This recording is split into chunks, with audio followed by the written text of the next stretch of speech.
राधे राधे। अभी इसका next question है T square minus 15। T square minus 15 को हम कैसे सोल्व करेंगे? इसको हम ए स्क्वेयर माइनस बी स्क्वेयर वाले फॉर्मूले से करेंगे। क्या होता है? ए ब्रैकेट में ए प्लस बी, ए ब्रैकेट में ए माइनस बी। अब आप कहोगे ए स्क्वेयर तो है बट 15 का स्क्वेयर नहीं, अगर 16 होता तो ही चल जाता, लेकिन हम 15 को क्या लिख सकते हैं? हम 15 को लिख सकते हैं अंडररूट 15 का स्क्वेयर। स्क्वेयर से हमारा अंडररूट कैंसिल हो जाता है तो ये पूरा 15 ही बच गया। तो हम इसको कैसे लिखेंगे? टी स्क्वेयर माइनस के अंडररूट 15 का होल स्क्वेयर। अब हमारे पास क्या बन गया? ये टी स्क्वेयर माइनस अंडररूट 15 का होल स्क्वेयर इक्वल टू किसके इक्वल होता है? हमारी पॉलिनोमियल इक्वेशन 0 के इक्वल। तो हम इसको कैसे लिख सकते हैं? एक ब्रैकेट में प्लस और एक ब्रैकेट में माइनस। तो ऐसे ही हमारे ये दो फैक्टर बन गए। फर्स्ट टाइम इसको 0 रखेंगे, प्लस इक्वल टू 0। यहाँ से हमारी टी की वैल्यू क्या आ गई?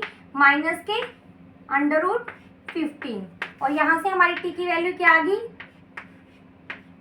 Equal to 0।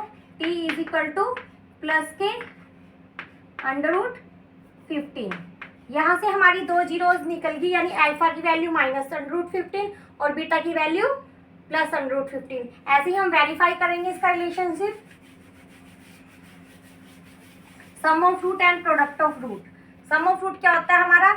Alpha plus beta किसके इक्वल होता है? माइनस बी बाय ए के। अल्फा की वैल्यू हमारे पास क्या आई थी? माइनस के अंडररूट 15 एंड बीटा की वैल्यू हमारे पास क्या आई थी? 15 अंडररूट 15। तो अल्फा की वैल्यू हमारे पास क्या है? माइनस के अंडररूट 15 और बीटा की वैल्यू क्या है? अंडररूट 15। और बी की वैल्यू हमारे पास यहाँ क्या है? देखो बी की वैल्यू हमारे पास क्या है? जब हमारे पास टी का कांस्टेंट हो, जो टी का कोफिशिएंट होता है वो हमारी बी की वैल्यू होती है, बट यहाँ टी का कोफिशिएंट नहीं है, तो इसका मतलब बी की वैल्यू हमारे पास क्या है? 0। तो बी की वैल्यू 0, ए की वैल्यू क्या है यहाँ पर? 1। और ये प्लस का एक माइनस का यहाँ से भी क्या आ गया? 0। तो इक्वल टू 0। तो ये सम ऑफ रूट हमारा वेरीफाई हो गया। सेम ऐसे ही product of root, alpha into beta क्या होता है? C by A. अल्फा की वैल्यू क्या है? माइनस के अंडररूट 15 एंड बीटा की वैल्यू क्या है? 15 इज इक्वल टू सी की वैल्यू क्या है? यहाँ से माइनस के 15 और ए की वैल्यू क्या है? 1। अंडररूट 15 को अंडररूट 15 से मल्टीप्लाई करेंगे तो हमारे पास क्या आ जाता है? पूरा 15, क्योंकि ये हाफ होता है। हाफ अंडररूट 15 अंडररूट 15 क्या बन गया? 15 किस चीज का? माइनस का। और यहाँ भी क्या है? माइनस का 15। ये भी हमारा वेरीफाई हो गया। Sum of root and product of root हमारा वेरीफाई हो गया। अब हम कर रहे हैं नेक्स्ट क्वेश्चन। नेक्स्ट क्वेश्चन ऐसे है, ये नेक्स्ट क्वेश्चन है 3x square minus x minus के 4। सेम इसको इस इक्वेशन को ऐसे ही सॉल्व करेंगे। इक्वल टू 0 है। ऐसे ही फर्स्ट कोफिशिएंट को लास्ट कोफिशिएंट से मल्टीप्लाई करेंगे तो हमारे पास क्या आया? 12। और इसका एक्स का कोफिशिएंट क्या है? 1। ऐसे दो मल्टीपल चूज करो कि मल्टीप्लाई करने पे तो 12 बाई ऐड या सब्ट्रैक्ट करें तो माइनस के 1 आए। तो ऐसे दो कोफिशिएंट हमारे पास क्या है? 3 और 4। 3 को 4 से मल्टीप्लाई करेंगे 12 आएगा, 4 में से 3 माइनस करेंगे तो 1 आएगा। अब हम ये देखेंगे प्लस का कौन सा होगा? माइनस का। अब हमें पता है कि यहाँ माइनस का 1 चाहिए तो हम माइनस का 4 लेंगे। 3x स्क्वेयर माइनस के 4x प्लस के 3x माइनस के 4 इक्वल टू 0। ठीक है। अब हम फर्स्ट पेयर में से कॉमन लेंगे, सेकंड पेयर में से। देखो फर्स्ट पेयर में से हमारे पास क्या कॉमन आ रहा है? फर्स्ट पेयर में से हमारे पास ओनली x कॉमन आ रहा है, तो अंदर क्या बचा हमारे पास? 3x माइनस के 4। और यहाँ से हमारे पास क्या कॉमन आ रहा है? यहाँ से हमारे पास कुछ भी कॉमन नहीं आ रहा तो हम 1 कॉमन ले लेंगे। 3x माइनस के 4 इक्वल टू 0। यहाँ से इस पूरी इक्वेशन में से 3x माइनस के 4 कॉमन आ रहा है। 3x माइनस के 4 कॉमन लेके यहाँ से क्या बचा? x plus 1। तो हमारे पास दो फैक्टर आ गए। एक बार फर्स्ट टाइम इसको 0 रखेंगे। 3x माइनस के 4 इक्वल टू 0। यहाँ से हमारे पास x की वैल्यू क्या आई? ये 4 उधर जाके क्या हो गया? प्लस का। और ये 3 इधर मल्टीप्लाई का था, इधर आके क्या हो गया? डिवाइड का। यहाँ से x की वैल्यू हमारे पास आ गई 4/3। सेम ऐसे ही x प्लस 1 इक्वल टू 0। यहाँ से x की वैल्यू आ गई माइनस के 1। हमारे पास दो जीरोज आ गई, एक अल्फा की वैल्यू एक बीटा की वैल्यू। अल्फा की वैल्यू हमारे पास यहाँ से क्या है? 4/3 और बीटा की वैल्यू क्या है? माइनस के 1। अब हम इसका sum of root and product of root verify करेंगे।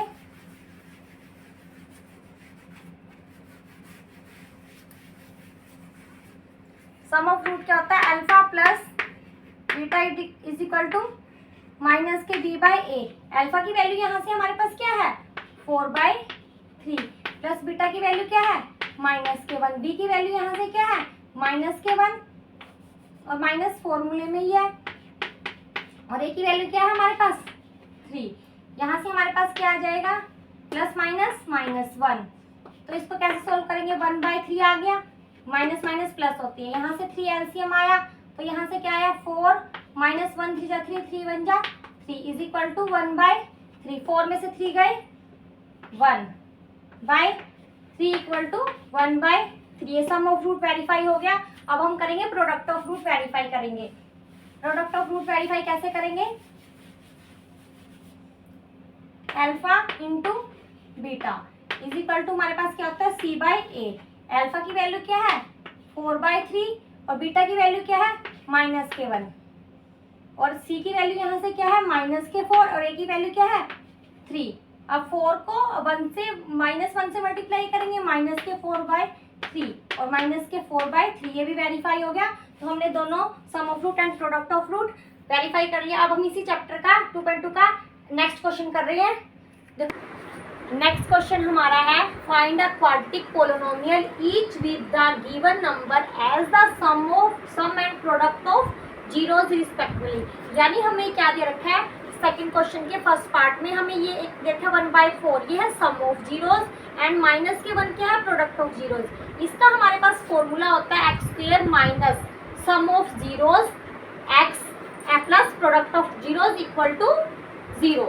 हमारे पास ये फॉर्मूला होता है। ये वैल्यू हम इसमें पुट करके हम क्वाड्रेटिक पोलिनोमियल फाइंड आउट करेंगे। देखो कैसे करेंगे हम यहाँ पर ऐसे रखेंगे x² as it is minus फॉर्मूले वाला सम ऑफ जीरोस। जो ये 1/4 है ये सम ऑफ जीरोस दे रखा है sum of zeros x plus product of zero हमें क्या दे रखा है -1। पोलिनोमियल हमारे पास क्या होती है इक्वल टू 0। जैसे हमारे पास होता है ना px इक्वल टू 0 तो हमारे पास ये इक्वेशन क्या होगी इक्वल टू 0 में होगी। तो हम इसे क्वाड्रेटिक पोलिनोमियल बनाना है। तो हमारे पास बाय में है तो हम इसका एलसीएम लेंगे। यहाँ से हमारे पास क्या हो गया x² माइनस के 1/4x plus minus equal to 0 plus minus 1 equal to 0। तो हम इसका एलसीएम लेंगे। एलसीएम हमारे पास क्या आएगा 4 1 4 जा 4 x² माइनस 4 1 जा 4 1x माइनस के बाय में 1 है 1 4 जा 4 4 1 जा 4 इक्वल टू 0। ये 4 उधर जाके क्या हो जाएगा हमारे पास 0। तो हमारे पास क्वाड्रेटिक इक्वेशन क्या आ गई यहाँ से हमारे पास क्वाड्रेटिक इक्वेशन क्या आ गई 4x² माइनस के x माइनस के 4 इक्वल टू 0। ये हमने क्वाड्रेटिक पोलिनोमियल निकाल लिया। अब हम नेक्स्ट क्वेश्चन कर रहे हैं। नेक्स्ट क्वेश्चन की स्टेटमेंट ऐसे है। नेक्स्ट क्वेश्चन है हमारा √2 और 1/3 यानी सम ऑफ जीरोस हमारा √2 है और प्रोडक्ट ऑफ जीरो हमारा 1/3 है। इसको सेम ऐसे ही हम इक्वेशन में पुट करेंगे x² माइनस के सम ऑफ जीरो हमारे पास क्या है √2x प्लस हमारे पास प्रोडक्ट ऑफ जीरो क्या है 1/3 इक्वल टू 0। सेम ऐसे ही इसका भी हमें एलसीएम लेना पड़ेगा क्योंकि बाय में यहाँ 3 है तो इसका एलसीएम हमारे पास आया 3 1 3 जा 3 x² माइनस के 1 3 जा 3 √2x प्लस 3 1 जा 3 1 1 जा 1 इक्वल टू 0। ये 3 उधर जाके क्या हो गया मल्टीप्लाई में तो 0 हो गया। तो हमारे पास क्वाड्रेटिक इक्वेशन क्या आ गई 3x² माइनस के 3 √2x प्लस 1 इक्वल टू 0। ये हमारी क्या बन गई क्वाड्रेटिक पोलिनोमियल। अब हम नेक्स्ट क्वेश्चन कर रहे हैं। नेक्स्ट क्वेश्चन इस तरह है कुछ। ये नेक्स्ट क्वेश्चन है। नेक्स्ट क्वेश्चन की स्टेटमेंट हमारे पास क्या है 0 और √5 सम ऑफ जीरोस हमारे पास 0 है और प्रोडक्ट ऑफ जीरोस हमारे पास क्या है √5। तो इसको वैल्यू किस इक्वेशन में पुट करेंगे x² माइनस के सम ऑफ जीरोस क्या है हमारे पास 0x plus product of zeros क्या है हमारे पास √5 इक्वल टू 0। तो हमारे पास इसकी हमारे पास क्वाड्रेटिक पोलिनोमियल क्या बन गया प्लस √5 इक्वल टू 0। ये हमारी क्वाड्रेटिक पोलिनोमियल आ गया इसका। नेक्स्ट क्वेश्चन है हमारा। इसका नेक्स्ट क्वेश्चन है 1 1 यानी सम ऑफ जीरोस हमारी 1 है प्रोडक्ट ऑफ जीरो भी हमारी 1 है। इसको इक्वेशन में पुट करेंगे एक्स स्क्वायर माइनस के 1x प्लस के 1 इक्वल टू 0। तो हमारी क्वाड्रेटिक पोलिनोमियल बन गई x प्लस 1 इक्वल टू 0। तो इसकी पोलिनोमियल की नेक्स्ट क्वेश्चन है हमारा माइनस के 1/4 और 1/4 सम ऑफ 0 माइनस के 1/4 एंड प्रोडक्ट ऑफ 0 1/4। इसको इक्वेशन में पुट करेंगे एक्स स्क्वायर माइनस के 1/4 माइनस के हैं x plus 1/4 equal to 0। X square minus minus plus 1/4x plus 1/4x sorry equal to 0। अब इसका एलसीएम लेंगे। एलसीएम कितना है हमारे पास 4। यहाँ क्या आएगा y में 1 4 जा 4 4x स्क्वायर प्लस 4 1 जा 4 1x प्लस 4 1 जा 4 1 इक्वल टू 0। ये 4 डिवाइड में तो जाके क्या हो जाएगा मल्टीप्लाई में। तो हमारे पास क्वाड्रेटिक इक्वेशन क्या आ गई polynomial equation plus 1 equal to 0। 4x square plus x plus 1 हमारी क्वाड्रेटिक पोलिनोमियल आ गई। नेक्स्ट क्वेश्चन करेंगे अब हम। नेक्स्ट क्वेश्चन है हमारा 4 और 1 सम ऑफ 0 हमारे 4 है प्रोडक्ट ऑफ 0 हमारा 1 है। तो इसको इक्वेशन में रखेंगे माइनस के 4x प्लस के 1 इक्वल टू 0। ये तो हमारी कुछ सोल्व करने की जरूरत नहीं पड़ी। साथ ही क्वाड्रेटिक पोलिनोमियल की x square minus 4x plus 1 equal to 0। इस प्रकार मैंने 2.2 आपकी क्लास 10 की कंप्लीट हो चुकी है। Thank you.